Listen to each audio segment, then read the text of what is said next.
Hello friends, ఈ వీడియోలో మనం తెలంగాణలో కొత్తగా ఏర్పడిన కాంగ్రెస్ ప్రభుత్వంలో చేసే ఆ 6 హామీలతో పాటు కొత్త రేషన్ కార్డులు, అలాగే కొత్త కొత్త స్కీమ్లు అయితే ఇప్పుడు స్టార్ట్ చేయడం జరిగింది. సో కొత్త రేషన్ కార్డు కోసం చాలామంది అయితే అప్లికేషన్ పెట్టేసుకొని మనం చాలా వెయిట్ చేస్తున్నారు. సో వాళ్ళకి ఈ వీడియో ఒక గుడ్ న్యూస్ అని చెప్పొచ్చు. సో వీడియో నచ్చితే లైక్ చేయండి.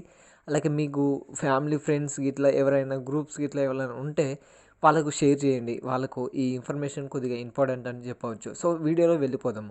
సో మీకు ఆహార భద్రత కార్డు మీకు పొందాలని అనుకుంటే దగ్గరలో ఉన్న మీ సేవా సెంటర్ లేదా మీ మొబైల్ నుంచి కూడా మీకు ఫుల్ డీటెయిల్స్ తెలుసుకోవచ్చు. సో ప్రాసెస్ ఎండ్ వరకు చూడండి, మీకు క్లారిటీగా అర్థమైతే అయిపోతుంది. సో ఇదే కాకుండా మహాలక్ష్మి స్కీమ్ గురించి మన ఛానల్లో వీడియోస్ ఉన్నాయి. సో అవి కూడా ఒకసారి చెక్ చేసుకోండి.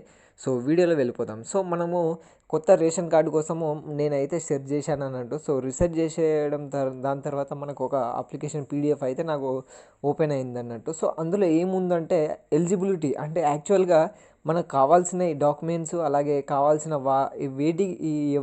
ఎవరైతే అర్హతలు ఉన్నారో సో వారైతే ఈ ప్రాసెస్ని ఫాలో అవ్వచ్చు అని చెప్పచ్చు.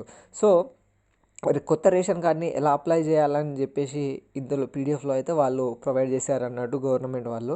సో ఇక్కడ చూసేసుకుంటే how to apply for ration card అని ఉంది. సో ప్రొసీజర్ కూడా ఉంది. సో ఫస్ట్ స్టెప్ వచ్చేసి మనం అప్లికేషన్ ఫామ్ అయితే తీసుకోవాలి మీ సేవా సెంటర్ నుంచి. సో ఆ అప్లికేషన్ ఫామ్ తీసుకొని లేదా జిరాక్స్ సెంటర్లో కూడా మీరు పీడిఎఫ్ డౌన్లోడ్ చేసుకొని వాళ్ళ దగ్గర వెళ్ళి చేసుకోవచ్చు.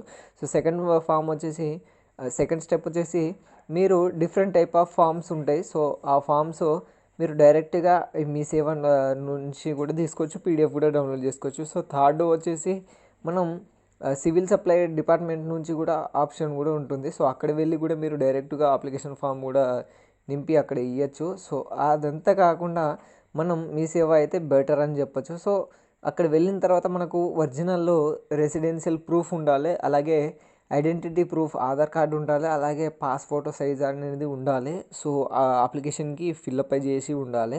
సో మీరు రెసిడెన్షియల్ ప్రూఫ్ అంటే మీకు రేషన్ కార్డు రేషన్ కార్డు కాకుండా మన కరెంట్ బిల్లు లేదా ఓటర్ ఐడి కార్డు లేదా మనం మీ సేవలో క్యాస్ట్ లేదా ఇన్కమ్ లేదా వాళ్ళకి సంబంధించిన ఎంఆర్ఓ ఆఫీస్ నుంచి మనం రెసిడెన్షియల్ సర్టిఫికేట్ కూడా పొందొచ్చు. సో ఆ సర్టిఫికేట్లతోని మనము ఇంకా స్టాండర్డ్ ప్రూఫ్ అని చెప్పొచ్చు.